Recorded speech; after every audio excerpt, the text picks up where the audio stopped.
तिलक वर्मा भाई, this guy is on fire. Last 5 T20 eyes में 338 runs, 338 का एवरेज और 174 का स्ट्राइक रेट, जिसमें 2 सेंचुरीज है साउथ अफ्रीका के अगेंस्ट और कल की मैच विनिंग 72 रन्स की knock against England. Difficult pitch थी यार, इंटेंस हाई प्रेशर सिचुएशन बन गई थी और एक एंड पे विकेट्स गिरती जा रही थी, लेकिन ये 22 साल का लौंडा बहुत कामली कंपोजर के साथ खड़ा रहा, एंड तक लेके गया गेम को और मैच भी जिताया हमारी टीम को। फुल ऑन मेमोरेबल मोमेंट दिया इस फोटो के साथ। दैट्स व्हाई आई थिंक ये है इंडिया का अगला best number 3 batsman and the perfect replacement for Virat Kohli. सोचा नहीं था इतनी जल्दी मिल जाएगा, लेकिन एक ऐसी टीम जो सिर्फ तोड़ फोड़ में ही जवाब देती है आजकल, उसको एक ऐसा प्लेयर मिल गया है कि जिसको एंकर भी करना आता हो, गेम को तेज खेलना भी आता हो और एंड तक ले जाके फिनिश भी करना आता हो। जेन्युइनली आई थिंक इस मैच विनिंग 72 के साथ तिलक वर्मा ने अपनी पोजीशन सीमेंट कर ली इंडियन टीम में। एंड हाँ, आगे बढ़ने से पहले जिसको भी ये स्लो एंकरिंग नॉक्स नहीं पसंद और सिर्फ 250 के स्ट्राइक रेट वाले कैमियोज ही देखने हैं, वो इंटेंट फैंस ये वीडियो छोड़ के जा सकते हैं, क्योंकि हमें तो ऐसे सेल्फिश प्लेयर्स बहुत पसंद है भाई, जो 130 के स्ट्राइक रेट से कभी-कभी खेल जाए और हमें मैच जिता दे। इंडिया वर्सेस इंग्लैंड का सेकंड टी20 मैच और एक क्लासिक थ्रिलर देखने को मिल गया हमें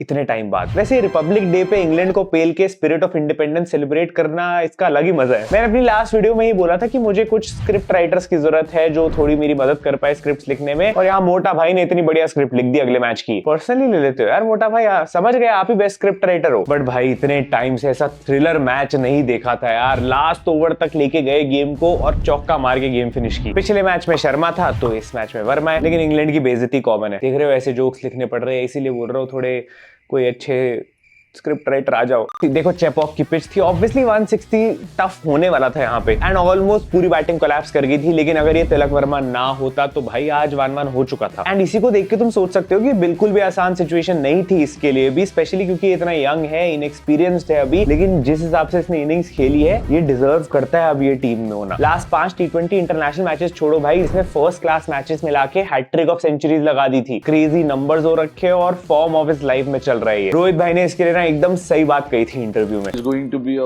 same story of what has happened with Bumrah, Hardik and all these guys. That is the same story that is going to happen with guys like Tilak Verma and Nehal Vadera. You watch the next 2 years. Kudos to Rohit Sharma, Gautam Gambhir and Sky for backing him. Especially Sky जो कि captain हो के अपनी number 3 की position अब तिलक वर्मा को दे चुका है और अब वापस नहीं मिलने वाली। स्काई का फॉर्म देख के तो लग रहा है बिल्कुल नहीं।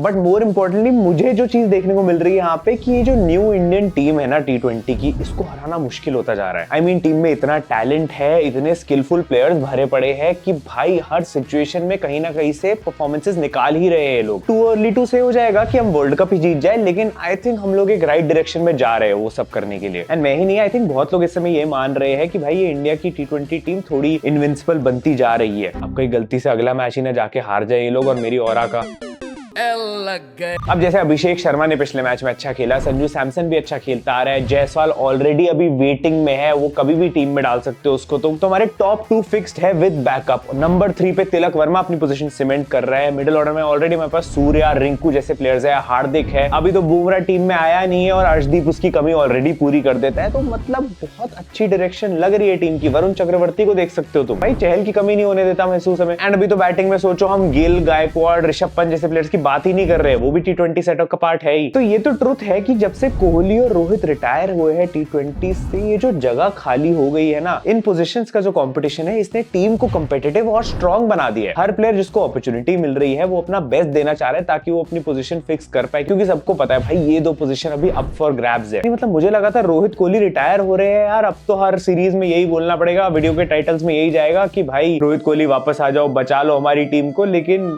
ये तो इनकी कमी भी महसूस नहीं होने दे रहे। थोड़ा तो मिस करने दो यार हमें रोहित कोहली को, इतना अच्छा खेलोगे तो कैसे चलेगा। वहां हमारे स्टार बैटर्स रणजी नहीं खेल पा रहे और यहाँ हमारे यंगस्टर्स इंग्लैंड को पेल रहे हैं। बट इस हार को साइड रख के मैं तो यही कहूंगा भाई, thank God I am not a Rajasthan Royals fan. History will never forget भाई कि इन्होंने जोफ्रा आर्चर ले लिया लेकिन बोल्ट को जाने दिया, और ध्रुव जुरेल को 12 करोड़ दे दिए लेकिन बटलर को जाने दिया। मेरे 7 साल का भांजा इससे बेटर फाइनेंशियल डिसीजन ले सकता है और उसको फाइनेंशियल की स्पेलिंग भी नहीं पता होगी।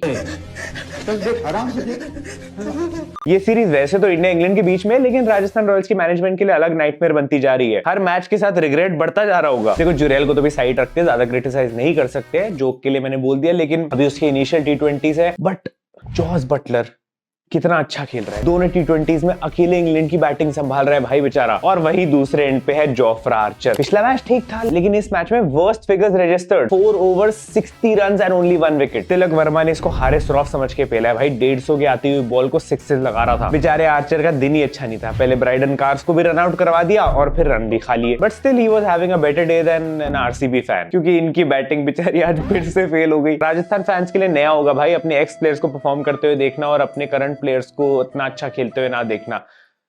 आरसीबी के लिए रोज का है। RCB recruiters today, run 17, balls 17, wow, strike rate 100, huge improvement from last game. By the time of IPL these batters will be peak भाई। लिविंगस्टन और Phil Salt best England batsman. What game भाई, Jakob पैथल को बिठा ही दिया। किस्मत कैसी भी हो इस टीम जैसी ना हो। देखो बॉलिंग अपनी उतनी भी क्रेजी नहीं थी, डिसेंट ही थी। एवरेज स्कोर के अराउंड उन्होंने बना ही लिया। Varun Chakravarthy again was good. मैंने पिछली वीडियो में तुम्हें स्टैट बताया था, हर मैच में आके 2 विकेट्स निकाल रहा है बंदा कम से कम। इंटरेस्टिंग चीज ये है कि फर्स्ट टी20 के बाद हैरी ब्रूक ने एक इंटरव्यू दिया था जिसमें उसने बोला था, I think actually the smog the other night it was a lot harder to pick as well. Hopefully the air is a bit clearer here and we can see the ball a bit easier. Basically बंदा ये कहना चाह रहा है कि पिछले match में smog ज्यादा थी, इसलिए थोड़ा बैटिंग मुश्किल हो गई हमारे लिए। भरोसा करो दोस्तों, इंडिया की हवा में प्रॉब्लम है भाई की बैटिंग में थोड़ी। दूसरे बैटर्स रन बनाते हैं, हैरी भाई बहाने। तो पिछली बार स्मॉग की गलती थी, इस बार हो सकता है भाई स्टंप्स की ही गलती हो या मतलब घास की गलती हो, है ना। सच ये थोड़ी है कि इंग्लैंड के फैब 4 की बैट्समैन की टेक्निक इतनी खराब है कि वो स्पिन खेल ही नहीं पाता है। और वरुण चक्रवर्ती ये 2 मैच से प्रूव करता आ रहा है। मैं तो ये सोच रहा हूँ भाई ये तो बंदा दिल्ली कैपिटल्स के लिए खेलने वाला है। दिल्ली की हवा तो और खराब है, हर मैच के बाद का बहाना मिल गया। खैर रवि बिश्नोई इकोनॉमिकल था, लेकिन अगेन विकेटलेस रहा, बट 2 इंपॉर्टेंट चौके मारे और मैच जिताया। मतलब उसके चौकों ने नहीं जिताया, लेकिन कॉन्ट्रीब्यूशन दिया भाई। जो चीजें चहल भाई करने के सपने देखते थे हमारी टीम में होते हुए,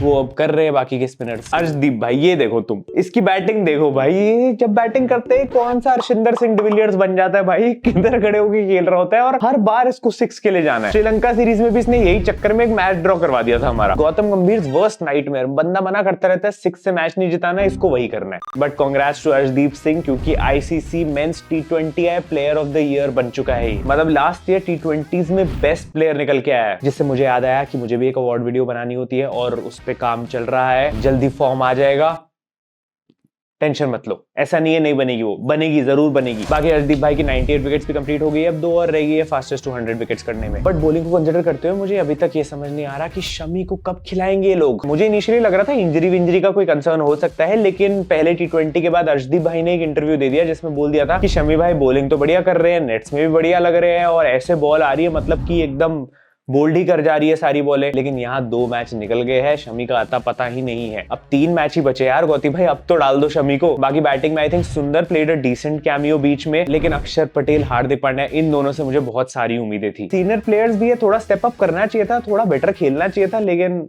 हक दिया। अक्षर पटेल को तो भाई बाल बढ़ाने ही नहीं चाहिए थे भाई। बिना बाल वाले बापू हमेशा डेंजरस होते हैं अंग्रेजों के अगेंस्ट, हिस्ट्री ने प्रूव किया है। But more importantly I think we have to talk about Surya की परफॉर्मेंस। ये इंडियन कैप्टन को किसी ने श्राप कर रखा है भाई कि ये रन बना ही नहीं पाएंगे। एक स्टैट है 2024 के टी20 वर्ल्ड कप के बाद से सूर्या ने 12 इनिंग्स खेली है, जिसमें सिर्फ 242 रन बनाए गए हैं और 2 ही 50s आई है। स्ट्राइक रेट ठीक है 165 का, लेकिन 24 की एवरेज हो रखी है, जो कि बिल्कुल अच्छी नहीं है सूर्या के स्टैंडर्ड्स के हिसाब से। क्या मतलब इसमें सूर्या भाई की कोई गलती नहीं है, वर्ल्ड कप के बाद से हमारी हांगकांग या जिम्बाब्वे से कोई सीरीज ही नहीं हुई। ये कोई नहीं बोलेगा भाई, मजाक साइड रख दो, मैं सीरियसली बात कर रहा हूं। क्योंकि लास्ट 5 टी20 भी जो है, जिसमें 2 इंग्लैंड के अगेंस्ट ये मैच हो गए और 3 साउथ अफ्रीका के अगेंस्ट थे, उसमें एक भी 30+ स्कोर नहीं है। हाईएस्ट स्कोर ही 22 का है, 3 सिंगल डिजिट स्कोर्स दिख रहे हैं। एंड नहीं भाई, ये कोई नहीं लिखेगा कि ये साउथ अफ्रीका और इंग्लैंड है इसलिए ऐसे स्कोर है, अगर हांगकांग जिम्बाब्वे होती तो सेंचुरीज होती सारी। भाई ये सब मत लिखा करो यार, अच्छा नहीं होता यार। नहीं मतलब seriously jokes aside, I know भाई पोटेंशियल है बंदे में, टी20 तो ओन करता है यार ये फॉर्मेट ही बंदा, तो अच्छा खेल लेगा। कमबैक लोड हो रही है होपफुली, लेकिन हाँ थोड़ी बहुत बात करनी जरूरी थी इस बारे में, तो कर ली। प्रॉब्लम ही तो ये है हमारी टीम की कि जो प्लेयर्स अच्छा नहीं खेल रहे हैं वो भी मुंबई इंडियंस के हैं, और जो अच्छा खेल के मैच जिता रहे हैं वो भी मुंबई इंडियंस के। बाकी अगर तुम लोगों ने ध्यान नहीं दिया तो इस मैच में रिंकू सिंह नहीं थे, और वो इसलिए क्योंकि वो इंजर्ड हो चुका है, शायद नेक्स्ट मैच से भी बाहर रहेगा, और उसकी जगह पे Ramandeep Singh and Shivam Dube have been added to the squad because Nitish Kumar Reddy भी फुल सीरीज के लिए आउट हो गया। एक तो पेस बॉलिंग ऑलराउंडर्स और उनकी इंजरीज, खत्म ही नहीं होके राजी। एक अच्छा पेस बॉलिंग ऑलराउंडर दिखता है और उसको इंजरी पहले हो जाती है। बाकी तुम्हें पता है मैच में कुछ ज्यादा था नहीं। आज अभिषेक और संजू सैमसन भी कुछ खास नहीं कर पाए थे। बैटिंग प्रैक्टिकली एक या दो बंदों ने ही करी थी ढंग की। तो बाकी प्लेयर्स की बात कर लेते हैं जो इस समय रणजी खेलने गए हुए। भाई इनको रणजी भेजा गया था कि भाई खेलो और फॉर्म इंप्रूव करो। शायद बताना भूल गए कि अच्छा खेलना था। देखो इससे पहले मेरे को गालियां पड़ने लग जाए, गिल और जड्डू ये दो ही है जो सिर्फ अच्छा खेल रहे हैं। Shubman Gill fans please, fan girls मेरे पे मत बोलना, बहुत अच्छा खेल रहा है भाई शुभमन गिल। बंदे ने सेंचुरी लगाई पंजाब के लिए, बढ़िया एकदम। जड्डू ने 7 विकेट हॉल ले ली, मजा आ गया दोनों। लेकिन बाकी प्लेयर्स बिल्कुल भी अच्छा नहीं खेल रहे। जायसवाल ने मुंबई के लिए 4 रन बनाए, फिर 26 रन बनाए। पंत ने 1 रन मारा, फिर 17 रन मारे। विराट कोहली ने 2 बहाने मारे और रोहित शर्मा ने 3 रन और 28 रन। बट इंप्रूवमेंट तो है। देखो रोहित भाई ने 31 रन पूरी बीजीटी में बनाए थे और यहाँ एक ही मैच में पेल दिए। और देख लो सबकी अनबायस्ड बातें कर ली है मैंने। फिर मुझे मत बोलना पीआर वीआर कर रहा है किसी की। गंभीर प्लस सूर्या, गंभीर प्लस श्रेयस अय्यर, गंभीर प्लस रोहित शर्मा। भाई ये तो ट्रू है भाई, 100% रिकॉर्ड भाई। श्रेयस अय्यर और सूर्या के साथ ट्रॉफी जितवा रहे हैं। सूर्या के साथ देखो सीरीज भाई, मतलब सारे मैचेस जीत रहे हैं। रोहित शर्मा के साथ क्या हो जाता है? बुमराह के साथ भी कम से कम एक मैच तो जीत ही लिया था, वो दूसरे में तो बुमराह नहीं खेला। लेकिन रोहित के साथ कुछ तो है भाई, एक मैच नहीं जीत के राजी। बस बुरा मुझे जेन्युइनली रोहित भाई के लिए लग रहा है। भाई कौन सा शनि का प्रकोप है बंदे पे इस समय। जिस टीम में जा रहा है बंदा, टीम हार जा रही है भाई। पिछले 8 टेस्ट कोई भी टीम से खेले हो, हारे हैं जब ये बंदा टीम में रहा है। मतलब जम्मू एंड कश्मीर ने मुंबई को रहाने, रोहित, जायसवाल, दुबे, अय्यर, शार्दुल इन सब के होते हुए हरा दिया है, वो भी 11 साल बाद। आई मीन ऐसे रिजल्ट्स देख के तुम क्या ही बोल सकते हो यार। बस यही बोल सकते हो कि 11 साल में एक बार तो अला।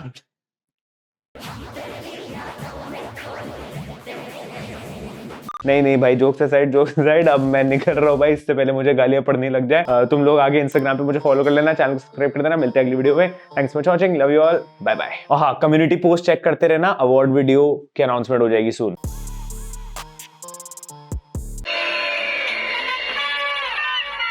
छोटी थोड़ा किसको जगह करो।